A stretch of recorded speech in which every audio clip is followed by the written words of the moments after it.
19절 말씀 보시면 너희는 내 규례를 지킬지어다.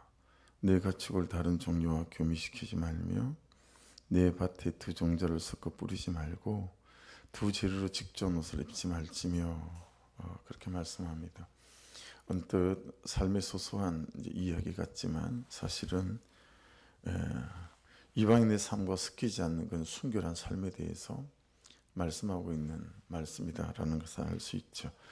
그래서 이것들은 하나님의 창조 섭리와 순리를 거스르는 것이기 때문에 그렇습니다. 하나같이 어떤 거죠? 사람들의 욕심과 탐심을 기반한 그런 일들이죠. 동물은 동물대로 또 식물은 식물대로 여러분 수많은 견종들이 또 수많은 그런 식물의 종류들이 인간의 유전자 조작을 통해서 새로이 만들어지고 있습니다. 돈이 되기 때문에 그렇습니다. 그리고 다른 사람들이 가지지 못한 것을 나는 가졌다라고 하는 탐심 때문이기도 합니다.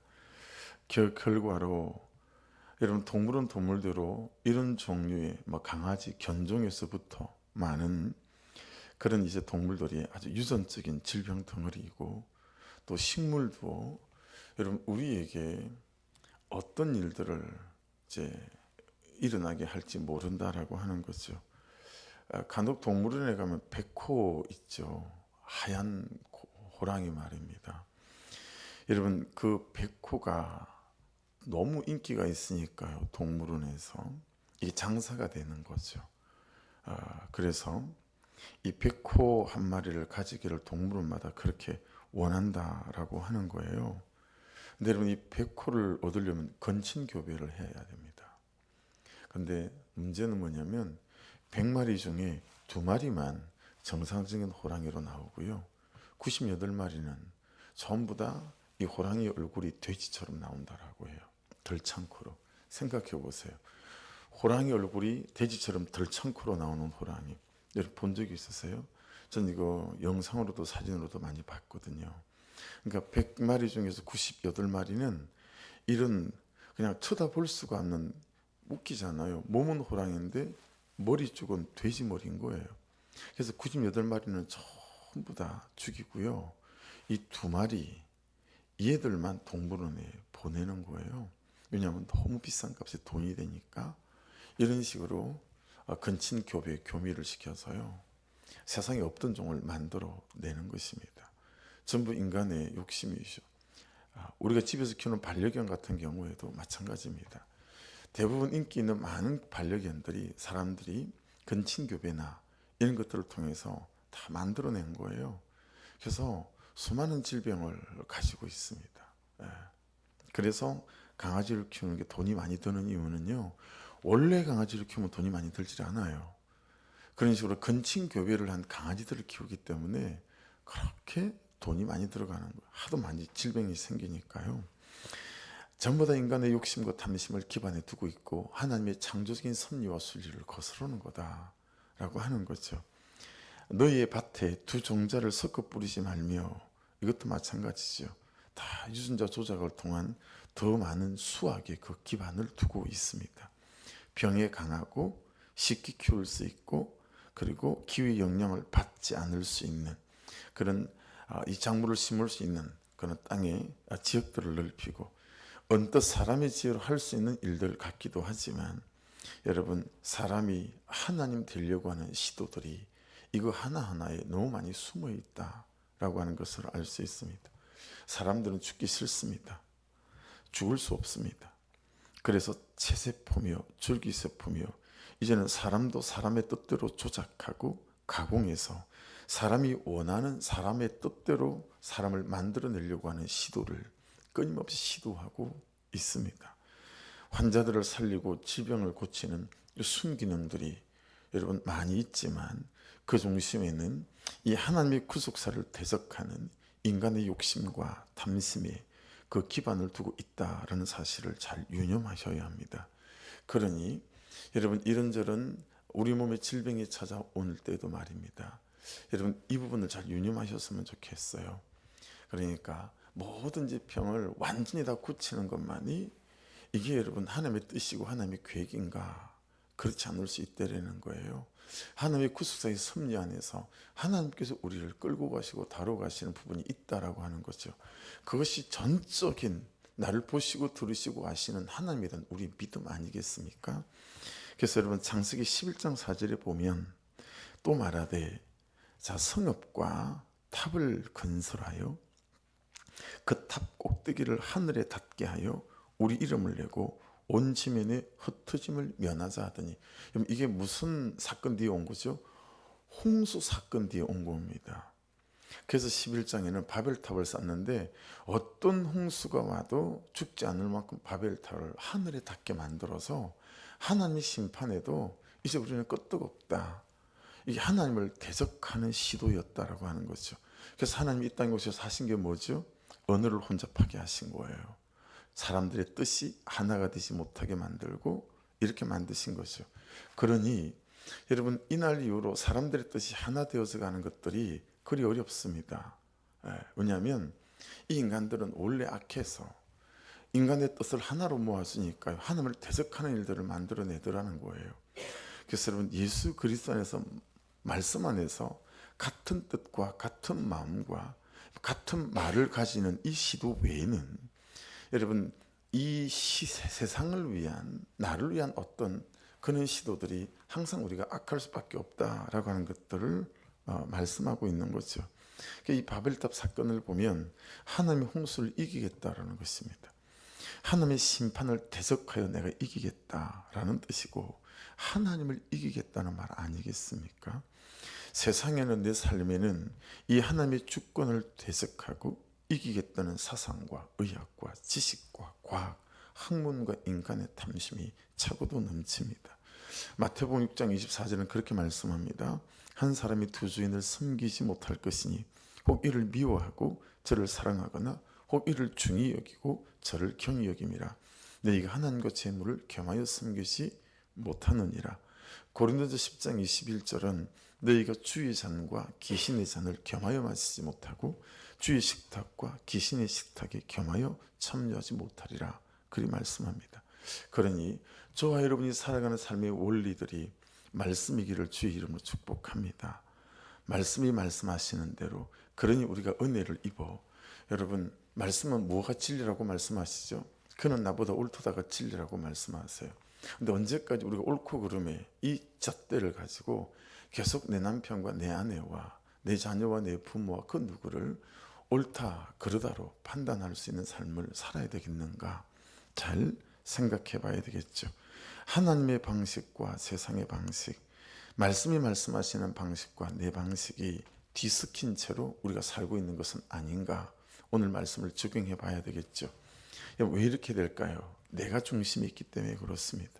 내가 왕이기 때문이고요. 내가 좋으면 그만이기 때문입니다. 그래서 이것도 포기 못하고 저것도 포기 못하는 것입니다. 여전히 내가 주인 아닌지 잘 살펴보십시오. 주인이 바뀌지 않는 저와 여러분, 이 그리스도인, 여전히 내가 내 인생의 운전대에 앉아서 내 좋을 대로 내 삶을 핸들링하는 내 모습 없는가 적용하여 살펴야 할 것입니다. 20절로 22절에 보면 이제 여종을 행음하는 일에 대해서 말씀하는데, 여러분 이방인의 땅에서 이방인의 문화의 배경에서는요, 그 가나안 땅에서는 여종과 행음하는 것이 죄가 아니었습니다. 근데 지금 말씀은 하나님의 백성들에게 그것은 명백한 죄다, 이렇게 말씀하고 있는 것입니다. 우리는 말씀이 이것이 죄다라고 말씀하시는 것에 대하여 되게 불편하죠. 굉장히 신경질적인 반응을 합니다. 너무 불편하고요, 무겁고요. 그래서 자꾸 죄다 그러지 않았으면 좋겠는 거죠. 괜히 싫고 속에서 이런저런 반대가 일어납니다. 여러분 그것이 원죄를 갖고 있는 우리의 성향입니다. 그러나 말씀이 말씀하시면서 죄다라고 말씀하시는 것에 대하여 말씀이 말씀하시는 그것을 죄로 잘 기억하는 저와 여러분의 겸손함이 있기를 주의 이름으로 축복합니다. 23절로 25절은 여러분 각종 과목을 심고 난 뒤에 3년 동안 먹지 말래요. 그리고 넷째에는 과실이 거룩하니 여호와께 드려 찬송하래요. 그리고 다섯째에는 그 열매를 먹으래요. 간혹 첫 소산물을 하나님께 드리는데 이게 성경에 있는 말입니까? 라고 제게 물어보는 성도님들이 계세요. 여러분, 첫 소산물 정도가 아니고 첫 달 정도가 아니고 과목을 키울 때는 어때요? 한 해 농사 전체를 하나님께 바치는, 그리고 다섯째 그 열매를 먹어야 한다. 그러니까 이거는 은혜의 분량인 거죠. 은혜의 분량을 따라, 그죠? 하나님 주시는 감동을 따라, 그렇게 하나님 앞에서 우리가 은혜대로 되어질 일이긴 하지만, 여러분, 말씀은 그렇게 하나님 앞에 먼저 내 삶을 어떻게 드려야 하는지를 잘 말씀하고 있습니다. 주의해 볼 것은 23절에 보십시오. 할례 받지 못한 것으로 여겨 먹지 말아라. 그리고 24절에 보시면 그 모든 가실이 4년째에는 거룩하다라고 말씀하시는 대목이 밑줄로 묵상이 좀 되어지는 부분 아니겠습니까? 여러분, 이 말씀들을 보면 할례란 단어가 나오지요. 여러분, 할례의 단어가 참 의미 있는 부분이, 이제 신명기 말씀을 하기 전에 모세스 선생님이 이제 가나안 땅의 여호수아와 더불어 정복 전쟁을 시작하게 될 때 이 모든 2세대들, 1세대 부모들은 전부 다 40년 동안 광야를 돌면서 다 거기서 죽었으니까요. 이스라엘 역사를 잘 모르고 홍해가 어떤 사건인지 잘 모르는 그런 2세대들을 모압 평지에 모아놓고, 그리고 이스라엘의 전 역사와 하나님의 구속사를 다 설명하고 난 연후에 행한 것이 할례입니다. 이제 가나안 땅에 전쟁을 치러야 되는데 하나님이 이런저런 전략과 전술과 무기를 주시지 않고 할례를 행하시는 거죠. 의미가 뭡니까? 거룩하지 못한 땅에 거룩함을 회복시키러 거룩한 군대를 보내시는데, 그 방법은 칼과 무기가 아니고 하나님의 백성이 되는 것이 가장 큰 무기다라고 하는 거죠. 그래서 그 의미로 모든 19세 이상의 남자들에게 할례를 행하는 것이 그들이 최고의 최선의 전쟁 준비였다라고 하는 것입니다. 여러분, 이것을 보면 가나안 정복 전쟁은 내가 한다, 하나님이 하신다는 거예요. 뿐만이겠습니까? 여러분의 삶도 저의 삶도 하나님이 하십니다. 할렐루야. 가장 좋은 인생은 하나님이 하시는 인생입니다. 그러니 하나님이 하시는 인생이 될 수 있도록 하나님 그분께 내 삶을 내어드리고 내 삶을 핸들링할 수 있도록 내 운전대를 하나님께 맡기는 거겠죠. 여러분, 그들의 가나안 땅 전쟁도 하나님의 전쟁이고 오늘 이 시간 이 하루의 우리의 삶의 전쟁도 하나님의 전쟁인 줄로 믿습니다. 그래서 이 하나님의 전쟁을 이기는 방법은 너희가 하나님의 것이어야 한다라는 것입니다. 그래서 할례를 행했습니다. 여러분, 이 새벽에 말씀 앞에서 성령으로 할례가 되어서 여러분과 제가 하나님의 것이 되기를 주의 이름으로 축복합니다. 저와 여러분의 시간이 하나님의 것이 되기를 주의 이름으로 축복합니다. 여러분이 할 수 있는 능력과 가진 것들이 하나님의 것이 될 수 있기를 또한 주의 이름으로 축복합니다. 너희의 것이 너희가 하나님의 것이 되면 여러분 이 전쟁을 이길 수 있다라고 하는 거죠. 너희의 방법과 너희의 방식과 방향이 하나님의 것이어야 한다라는 뜻입니다. 그래서 적용 질문해 보십시오. 지금 내가 하고 있는 이 방식, 이 가고 있는 방향, 이 말하고 처신하고 반응하고 있는 것이 내가 하나님의 사람다운 것인가? 라는 것을 면밀히 살펴보시고 여러분과 제가 하나님의 것이 되어지고 우리의 방법이 나의 방법이 아니라 하나님의 방법이 될 수 있기를 주의 이름으로 축복합니다. 그래서 오늘 말씀에도 열쇠처럼 주어진 말씀이 30절이 아닐까 보십시오. 내 안식일을 지키고 내 성소를 귀히 여기라. 나는 여호와니라. 왜요? 그 장소에서 내가 하나님의 것이 되어지기 때문에 그렇습니다. 하나님의 그 은혜가 부어지고 그 말씀이 들리고 그 말씀이 믿어지는 이 하나님의 안식일과 이 하나님의 성소 귀히 여기라는 거예요. 왜냐하면 거기서 하나님의 현현이 있었고 주의 말씀이 있었고 그리고 선지자를 통하여 말씀이 선포되어졌고 제사장을 통하여 내 죄가 사여졌기에 그래서 내 성소를 귀히 여기라. 예배를 귀히 여기라는 말씀 아니겠어요? 우리 예배, 말씀, 기도, 찬양을 귀히 여기라는 것 아니겠습니까?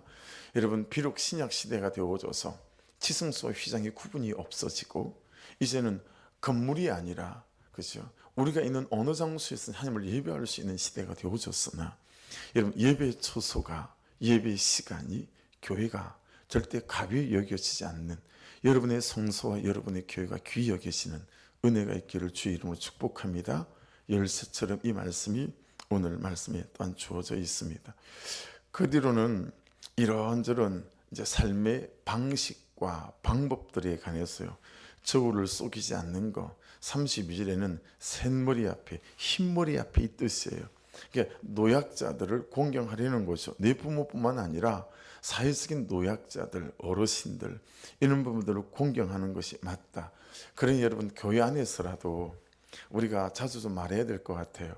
교회 안에서라도 좀 어른들이 오면 아이들이 자리에서 벌떡 일어나서 안녕하세요라고 인사하는 이런 것들이 삶의 도리요, 그리스도인의 삶의 가치다 라고 하는 것들을 가르치는 거, 우리가 그렇게 모범을 보여야 되겠죠. 내가 30이면 50된 사람 앞에, 내가 50이면 60된 사람 앞에 예의 범죄를 깍듯하게 지켜나가는 것이 또한 하나님의 공동체에서 우리가 해야 될 역할들이고 우리 아이들에게 가르치는 삶의 모습이어야 된다 라고 하는 것들을 성경은 말씀하고 있습니다. 그러면서 여러분 36절 보십시오.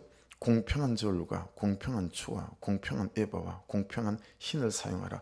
이거 전부 다 이제 장사할 때뿐만 아니고, 그렇죠? 사람을 대하는 방식과 또 생활을 대하는 방식 아니겠어요? 그 뒤에 말씀을 유념 있게 줄을 쳐서 잘 묵상해 보십시오. 나는 너희를 인도하여 애굽 땅에서 나오게 한 너희의 하나님 여호와니라. 무슨 뜻으로 들리십니까? 내가 책임진다라는 거예요. 여러분, 세상 사람들이 다 저울을 속여도 여러분은 저울을 쏘기 마시고 저도 저울을 속이지 마십시다. 하나님이 책임지신다라는 거예요. 여러분, 12월주가 가정재정에 그렇게 어렵고 부담이 될까요? 하나님이 책임지신다는 것 아니겠습니까? 여러분, 너희의 방향이 내가 말하는 방향이라면, 너희의 방법이 내가 말하는 방법이라면 내가 책임질게. 여러분, 이 말씀 지금 하고 계신 거 아니겠어요? 너희의 방식이 내가 주는 감동을 따라 붙잡는 방식이라면 내가 네 인생, 네 가정 책임진다 라고 하는 것 아니겠습니까? 어제 느닷없이 선배 목사님이 좀 오시겠다고, 처음에 이렇게 거절하고 싶은 마음이 사실은 좀 있었어요. 왜냐하면 여전히 뭐 새벽 3시 반에 일어나서 또 아직 이걸 못 바꿨어요. 이제 다음 주부터 이제 바꾸려고 하는데, 새벽 예배 또 퀴티하고 새벽 예배 인도하고, 그리고 아이 학교 픽업하고 도착하니까 금방 또 10시 또, 그죠?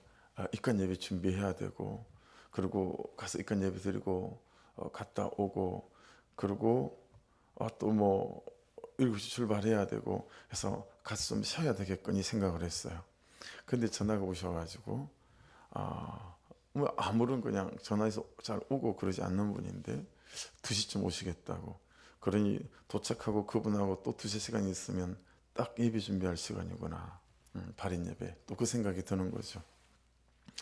근데 뭐 항상 하나님이 느닷없이 누가 오시게 할 때는 항상 이렇게 선지자를 보내요. 선지자를. 다윗에게 나단 선지자를 하나님께 보내신 것처럼. 그래서 항상 그냥 갑자기 어떤 분이 올 때 기대함이 있어요. 하나님 어떤 메시지를 주려고 하시나. 또 금식 끝날이었기 때문에 하나님 또 어떤 메시지를 줄까. 그래서 큰 메시지 2개를 하나님 또 제게 말씀을 하셨어요. 그 중에 한 가지를 여러분에게 소개하면, 일산에서 교회를 개척을 했는데, 여름이면 물을 퍼내야 되는 교회인 거예요. 물이 자꾸 새가지고. 근데 교회가 잘 부흥을 했어요. 그래서 공간이 좁아서 교회 바깥에 공터에 컨테이너를 갖다 놓고 거기서 사무실로도 쓰고 막 그런 어간인데, 야, 세상에 성도 중에 한 분이 일산에 있는 땅 500평을 헌물을 한 거예요. 목사님, 그 교회, 근데 그냥 헌물은 아니고 10년 동안 무료로 사용하시라고. 10년 동안. 10년 동안이면 기아에서 개척해서 일어나고 있는 교회니까 10년 동안 여러분 500평 땅이면 정말 기반을 다질 수 있는 그만한 시간이잖아요. 근데 그렇게 현물을 받았는데, 선배 목사님 한 분이 일산에서 조선족들이 예배드리는 장소가 있는데 참 은혜가 되는 것 같다고, 같이 좀 예배 한번 드리러 가보자고. 그냥 그 선배 목사님 따라서 조선족 교회 예배를 드리러 가보셨다는 거예요. 근데 예배를 드리는데 이 조선족 교회가 월세를 다 못 내서 이제 당장 다음 주에 쫓겨나게 생긴 거예요. 그래서 한 주만 시간을 주세요. 한 주만 더 시간을 주세요. 계속 건물 쪽에 그러고 있는 그런 상황이더라는 거예요. 근데 그 시간부터 감동이 있더니 교회 와서 예배를 드리고 새벽을 깨고 기도하는데도 계속 감동이 있는 거예요. 이 500평 땅을 그 조선족 교회에다가 양도하기를 원하시는 거죠. 그래서 그 마음을 이길 수가 없어서 이제 땅 500평을 허물한 그 집사님한테 사정을 말씀을 드리고 그랬던 집사님도 하나님 주신 감동이구나 목사님 어쩌겠어요 라고 이제 허락을 하고 여러분 그 땅을 조선족 교회에다가 그냥 양도해 준 거죠. 근데 조선족 교회에서 그 땅을 17년을 무료로 썼답니다. 그런데 그 17년 동안 중국에 이 조선족 교회가 세운 교회가 42개입니다. 42개 교회를 세웠다라는 거예요. 야, 그 얘기를 듣는데 참 또 은혜가 되지 않습니까? 그죠? 여러분, 하나님의 말씀이, 하나님의 방향이, 하나님의 방법과 방식이 저와 여러분이 붙잡는 방향과 방식이면 하나님이 책임지세요. 그 목사님 우리 지방의 회장이거든요. 그러고 난 뒤에 교회 건물을 잘 지었습니다. 일산에. 근데 또 다른 교회와 통합이 되어졌습니다. 지금 세빛교회 담임 목사님이시고 우리 교회에 이거 살 때 믿는 선배 목사님이기 때문에 목사님 이런 교회 건물이 있고 우리 성도들도 강구를 했더니 다 사자고 다 그러시는데 야 어떨지 모르겠어요. 그냥 말만 한 것뿐인데 저녁에 목사님이 일산에서 새벽 예배를 끝내고 여기 와봤어요. 이 건물을 다 둘러보시고 바로 8시 저한테 전화를 하셨어요. 남 목사 내가 지금 다 둘러보고 오는 길인데 사라. 근데 목사님 우리가 대출을 해야 될 텐데 내가 알아봐 줄게. 그리고 목사님이 이 금촌에 일산에 있는 모든 은행들 다 전화해 보고요. 그분이 가라 그래서 중앙새마을금고 갔더니 두말하지 않고 5억을 대출을 해준 거예요. 이 대출을 한 것도 그분이 다 애를 써줘서 대출가 된 거였거든요. 그러니까 여러분 이분이 뭘 아는 거예요? 하나님의 방식과 방법대로 살면 하나님이 책임진다는 사실을 아시는 거예요. 이 원리 하나를 붙잡은 거죠. 그리고 이분의 삶에 그렇게 하나님께서 도우신 것들이 대단히 많이 있습니다. 사랑하는 여러분, 오늘 말씀은 추도 쏘기지 말고 그냥 정직하게 순리대로 네가 말씀대로 믿음을 가지고 살면 내가 책임질게 라고 말씀하시니 이 하루도 여러분 제가 보이면 제가 보인다고 선포하시고 그는 나보다 옳보다 그 선포가 있을 수 있고 고백이 있을 수 있는 은혜를 달라고 기도하시고 해서 들을 말을 들었습니다가 되어지는 역사들이 있고 그냥 남편에 대하여 아내에 대하여 말씀하시는 대로 순종하고 또한 정말 자상한 남편으로 아내를 사랑해 가고 이렇게 되어지게 될 때 그 방법을 따라 하나님이 책임지시는 역사들이 있게 될 줄로 믿습니다. 기도하십시다. 장례에 어제까지 다 함께 해주셔서 감사하고 저는 이 아침에도 또 그 화상장을 좀 가야 하나 어째야 되나 또 하나님께 최종적으로 좀 여쭙습니다. 그래서 마지막까지 길이 멀어요. 용인에서 화장하고 거기서 또 거기가 도대체 어딥니까? 그죠? 여기서 가면 한 7시간 걸린다네요. 거기까지 또 그런가 봐요. 처가란다. 시댁이 그쪽이라 집사님이 거기를 끄떡끄떡 하시네. 휴게소 좀 쉬어가고 하면 7시간이 걸린다고 하던데 또 먼 거리를 가셔서 또 그렇게 하고 오셔야 되니까 마지막까지 기도해 주시고 조시아 집사님 당분간은 기도 절대 놓지 마시고 그래서 기도해 주시고요. 찬양이 회복 완전하게 될 수 있도록 기도해 주시고 우리 믿지 않는 남편 자녀들 꼭 여러분의 입술에 올려 선포해 주셔서 속히 예배하는 백성들이 되게 해달라고 기도해 주시고 예배 밖에 있는 한 분 한 분들 이번 주간에 6월 첫 주부터 예배하는 자녀들로 이 하루도 1:1 큐티로 또 가만가만 아버지 하루에 꼭 한 번씩 저도 며칠 동안 좀 가만가만히 빠졌어요. 오늘부터 이게 가만가만을 삶의 스토리와 연결해서 이제 제대로 올려보려고 하니까 이게 또 좀 시작을 잘 못하고 있어요. 오늘부터 또 그렇게 시작을 하려고 합니다. 모든 성도들이 가만가만 큐티를 통해서 말씀을 따라가는 백성들이 되게 하옵소서. 우리 주여 한번 부르고 기도하십시다. 주여